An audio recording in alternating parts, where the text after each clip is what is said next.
Hey there, welcome to Newsstream TV, happenings across the globe at your fingertip. Do well to like this video by giving it a thumbs up, share this video, and don't forget to subscribe. Enjoy. I would say that President Tinubu have kept to his campaign promises. Throughout the campaign, he consistently maintained that he will continue from where Buhari stopped. And that is done very well. I would say excellent. I'll give him excellent pass mark. And it's very simple.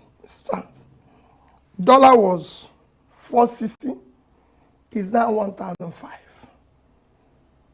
Fuel was 238, is now about 700. Diesel was 844, is now 1,415. A bag of rice is 35,000, is now about 80.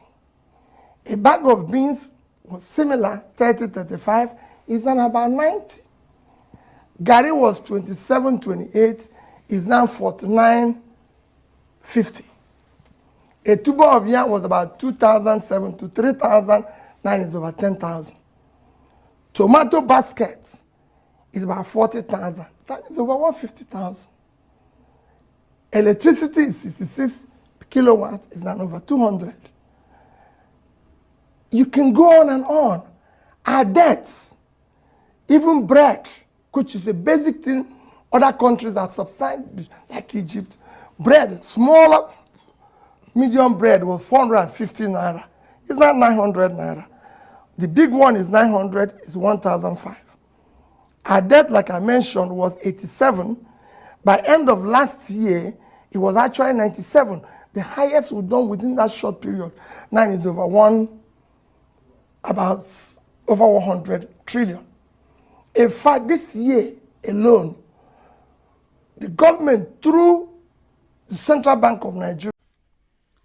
The North would rather wait for Tinubu 4 years than go with Obi Kwankwaso alliance, Dayo Ajibola. Now to the news info. In a recent interview on News Central TV, Dayo Ajibola, a lawyer and political scientist, offered a stark assessment of the political dynamics in northern Nigeria, particularly regarding the prospects of Peter Obi and a potential alliance with Rabiu Kwnkwaso. Ajibola expressed skepticism about the possibility of swaying key northern political figures in favor of Obi. He stated, "There is no way you can convince the northern power establishment that it is better for them to vote for Obi." This comment underscores the significant challenges Obi might face in gaining support from influential northern political circles. Further emphasizing the entrenched interest within the northern region, Ajibola suggested that these power brokers would prefer to maintain the status quo rather than back an alternative alliance. He asserted, "And then we will continue to remain like this in this country if you don't want them to come together and form an alliance. We'll continue to go from pillar to post in this country. When will Nigeria now get better?" Okay. Further emphasizing the entrenched interest within the northern region, Ajibola suggested that these power brokers would prefer to maintain the status quo rather than back an alternative alliance.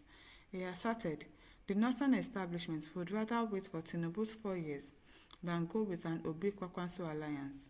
This statement implies that the northern political elites may view President Bola Tinubu's administration as a more palatable option compared to supporting a coalition involving Obi and Kwankwaso, and it is that tribal thing that will continue to keep us down in this country.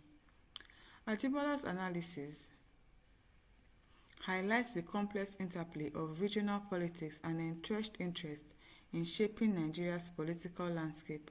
His comments suggest that despite potential alliances or strategic moves by opposition figures, the established power structures in the north may continue to exert significant influence over the country's political direction. This perspective offers insight into the challenges facing alternative political alignments in Nigeria, particularly those that seek to bridge regional divides. As the country moves forward, the attitude and preferences of key regional power brokers will likely continue to play a crucial role in shaping electoral outcomes in political alliances. Huh? If that is what we'll continue to do, we'll just continue hoping and hoping. Nothing is going to happen for our country if we keep saying that, oh, because this person is not from my tribe, because he's not from my region, I will not support him. Meanwhile, we'll keep voting in people that will not do anything for us just because he's from my tribe, he's from this, he's from my that. If you continue like this, Nigeria will just continue to remain in one position. Mekweye Alex says, your write-up suggests that the North are senselessly rigid in making decisions.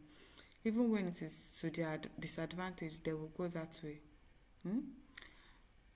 Also Atoye says, Northerners are very politically stubborn mindset and they put religion and tribe ahead of anything.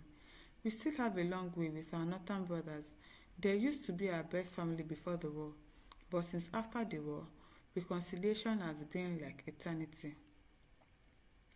Vincent Charles says, who is the North? When you are mentioning North, don't mention everyone in the North. I know some people in the North are actually very educated, but most of the people that comes out to vote are usually the uneducated ones, and those ones, they are always about their religion, their tribe. That is what they believe in. The Northerners believe in their religion too much, and their tribe, they are so keen on it. And it's not going to take us anywhere. We cannot continue to use tribal sentiment to pick our political leaders. It's not going to work. We need to know that even despite this person's religion, despite his tribe, if he is going to do right by us, if he is going to do better, let us vote him in and not say that, oh, because he's not from my tribe, I'm not going to vote for him. We'll just continue to suffer in this country. When will Nigeria now get better? When? Emeka Opara said, see finish in all its ramifications. Veni said, you're a stupid lawyer who made you spokesperson of the North or even the Yorubas. You just opened up your dirty mouth to talk because useless Wike rigged Rivers State election against Igbos and in favor of the person who is now leading. Nigeria to hell that will consume all of us. Tajuddin Mira says, these Biafran have now become the darling friend of the North. They used to call unprintable names. What a people. Is this news speaking for you, North? Who is to speak for them? Well, I don't know. Unless the North comes out to defend themselves and say they're okay, they are not like this. Because truly, the tribal sentiment is too much. We need to stop using tribal sentiment to pick our leaders in this country. It will not take us anywhere. You mean the North are not also suffering from Tinubu's bad governance? Well, I don't know, because now I think the North are more vocal.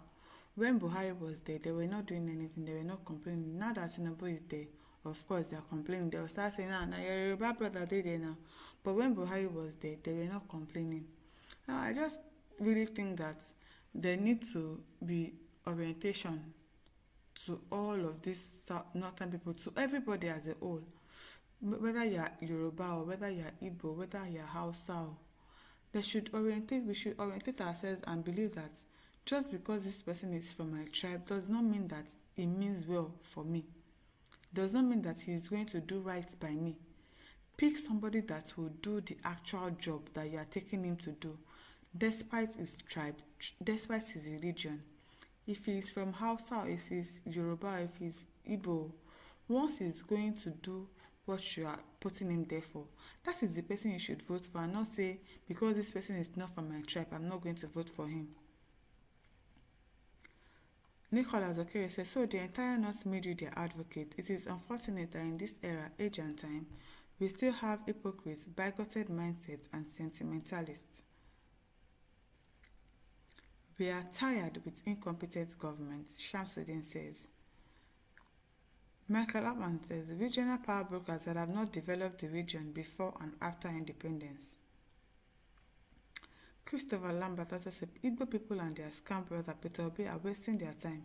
Peter Obi can only be social media president. Okay now, and we will continue to suffer. Since because you say that because Obi is not from your tribe, you think that, oh, let your brother Tinubu be there, we will continue to suffer. Everybody is going through it. And Igbos, they are the most industrious people in this country. Most of them are not even feeding this thing because they have money. They support themselves. It is we, still the Yorubas and Igbos, that will not support our brothers. You will not help. If you have money, you will not show your brother the way to make the money. But Igbos, they will come together. They will help themselves to become better. And these people are even asking for autonomy. They want their Biafra nation.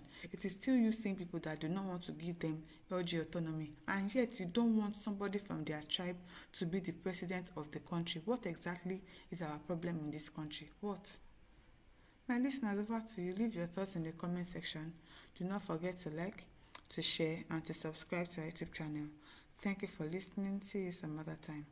Bye.